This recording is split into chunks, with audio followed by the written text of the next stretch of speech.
deschidere economia partidei. Delgado acolo este, va fi corner, dragi ascultători. Hello boys and girls of Valverde Broadcasting, how are you? Welcome to this, I guess, inaugural episode kind of thing of a little supplementary content that I like to call Driving with Dunks. We are going to put this out semi on the reg, hopefully every week, but we'll see. This is just a little thing that I thought I'd throw together to offer some insight or offer something a little extra for you guys. What is today's episode going to be about? I figure I can utilize this time while I'm driving to the gym to be kind of talking to you guys and maybe offering you some info. If you have any suggestions on stuff or topics you'd like me to cover, if you put them in the comments down below, that'd be great. Today I thought I would talk about not necessarily myths, but kind of about how the casting process sort of works here in the UK. I get, and it's really kind, I get a lot of people suggesting that I should go up for such and such role, one in particular that I'm sure you guys are aware of, but it's unfortunately not that easy, and I'm sure you know that. It's a tough game, you know, it's a tough game, and it's a war of attrition in a lot of ways. It's about how long you can stick at it. It's about right place, right time. It's about certain things in your career reaching a critical mass, I think, that means that, you know, the outcome has to be something has to come of it, and it's very hard, you know, it's very hard to aim that sort of eruption at the thing you want. Here in the UK, to give you some stats and hopefully give you an idea of what it's like, there are something like 60,000 actors on Spotlight alone. Spotlight is essentially a website that is used by the industry. All casting directors, all agents, everyone's on there, and they use it to search and find actors and submit actors for castings and you know, and everything. It's just it's the go-to resource for actors and casting directors and agents. They do put out a book, and that's kind of how they started. It was a book, but I think the book is slowly going away because no one's really using the book anymore. One or two old school agents and casting directors do, but generally speaking, it's much easier to go online because you can search for actors by age, gender, everything, you know, that you want, and it makes things a lot easier. There are over 60,000 actors on there, but that gives you an idea, right? That gives you some sort of idea of the proportion. Now, to get on Spotlight isn't that easy. You either have to, and I mean, this was when I joined it. I don't know if the goalposts have changed since then, but to get on Spotlight, you had to have been to an accredited drama schools, things like RADA, obviously Lambda. You know, there were a number of courses that you had to have attended in order to be eligible, or you had to have, I can't remember how many now, something like 5 credits in professional productions. So luckily I managed to get those credits. I hadn't been to those drama schools, but I managed to get the credits and I managed to get on there. And I got an agent, which helped as well. So but those are the numbers you're talking about on there. So, you know, and you pay for that every year. It's like it all comes under the rubric of actors tax for me, but there you go. That's what you have to do. But it's a great resource, and actually it's a great outfit. They have an office just off Leicester Square. They run all sorts of career advice things. They have a podcast, and they're a great company. Every time I've been in there, they're really great. They're really helpful. They're really, you know, they look out for actors, you know, and they connect. They provide a one-stop shop for connecting actors and casting directors. So it's great. The thing really, though, that a lot of casting boils down to is your stock as an actor. And when I say that,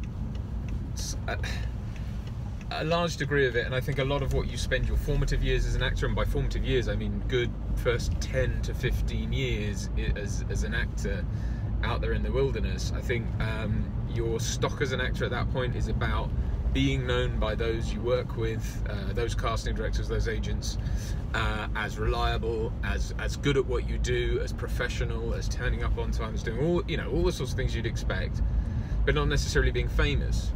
But then as you go forward and you start to do more things that the public would know you for and all that kind of thing, then your stock starts to rise in terms of a celebrity.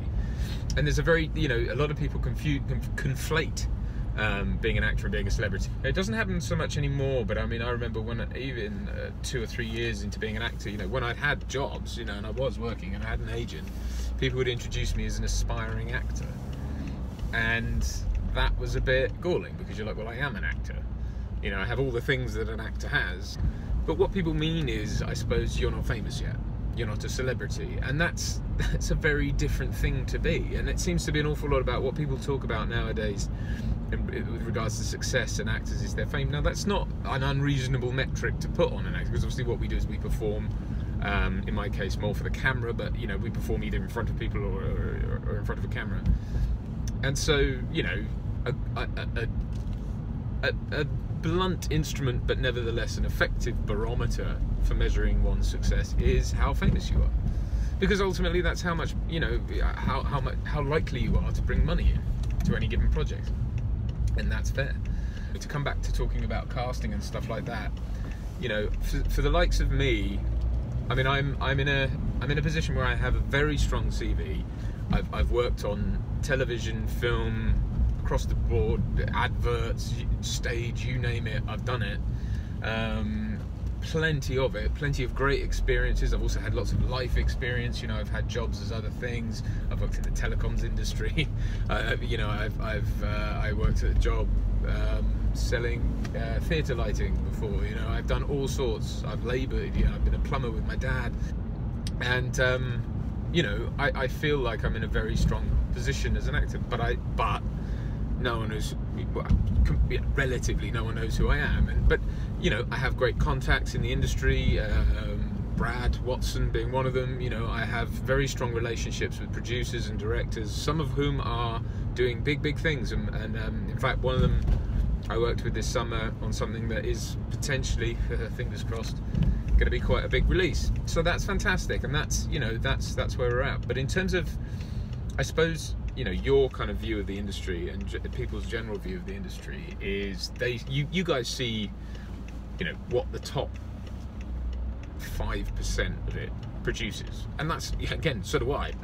You see your big blockbusters and your tentpole movies, and there's a lot. Also, there's this sort of sub industry that around it, like that we're engaged in right now, where we sort of talk about movies and we speculate and and all that kind of good stuff. But realistically, I mean, it always makes me laugh when I see these videos about who's going to play the next Batman or whatever, and it's just all they are is who can list 5 famous people, because it's always the same people. It's always people you've heard of. I think that what casting directors really want is to find someone new. I really believe that. I remember speaking with Dan Hubbard, who's a big casting director here, and him saying, look, the reality is we have to find people who put money into a project, and whose name lends that, and that's always going to be the case. But the real juice for casting directors is discovering new talent and championing people who wouldn't otherwise get seen. And I think there's some solace to be taken in that. So for me, right now, my stock as an actor in terms of being known in the industry as someone good to work with, and someone who does a good job and turns up on time and has input and knows their lines and is flexible and all that good stuff, and has good rapport with directors and producers, that's pretty good. My CV's good, all that good stuff. My stock as a celebrity, though, forget about it. It's not there. I have films coming out. I have a film that I did with director Mark Price that I'm very proud of, called A Fistful of Lead. It's a western, and we actually shot it here in the UK. sometimes in the freezing cold, in the snow and the ice, down a mine in South Wales, and I'm really looking forward to seeing how that comes out and how that's being received, and that's got distribution, and that will come out and you'll be able to buy it. Celebrity is something that you just have to kind of make your peace with, you know. As an actor, you know, I don't want to be famous. That's a weird thing for me to say, isn't it? I don't want fame. I want to be like I want to be able to go to my gym, you know, and not have to worry about, like, do I look disheveled and crappy, and is someone going to take a picture of me looking like with, you know, on the treadmill looking fat and horrible, you know. I don't want to have those concerns, but I want to work, and I want to do bigger and better work, and you know, I want things to move forward, and I do want those big breaks, and I do want, because, and it's not just about me either, it's about, you know, personally, it's also about the fact that I'm married, you know, I have a mortgage, you know, if we want kids and stuff like that, it's all about that,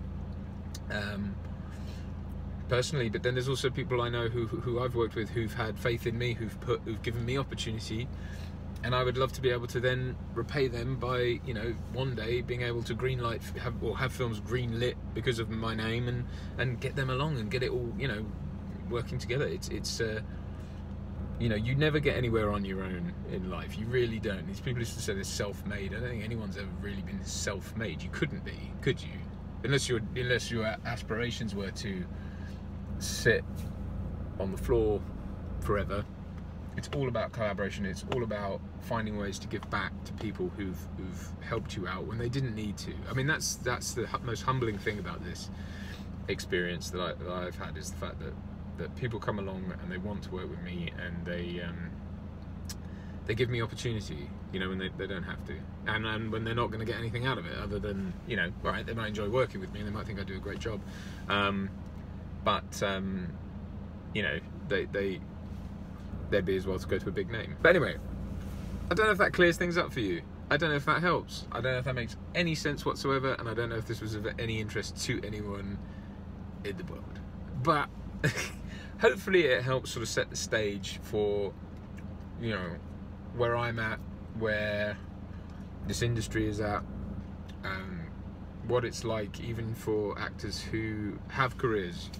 You know, I've been acting nearly 9 years, and it's still a struggle. It's still difficult. You know, life is still there. It's not a bed of roses. It's very hard, but you do it because you love it, and that's why I say it's a war of attrition, and it gets, you know,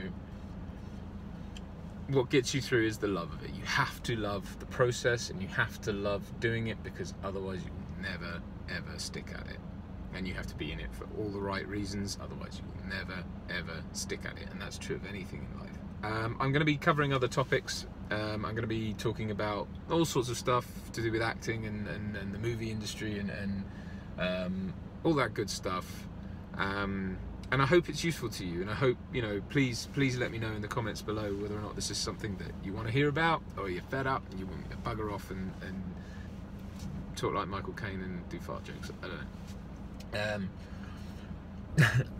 But until next time, thank you very much for watching. Thank you very much for all your encouragement and all your, you know, those of you who've donated to Patreon, and those of you who've been putting the word out there for Valverde. Thank you so much, because without you we can't do it, and we hope that you continue to enjoy this content, and we hope that we continue to grow together, and we look forward to meeting you and talking with you and all those good things as well in the future. So thank you very much from the bottom of my heart. I'll speak to you all soon. Goodbye.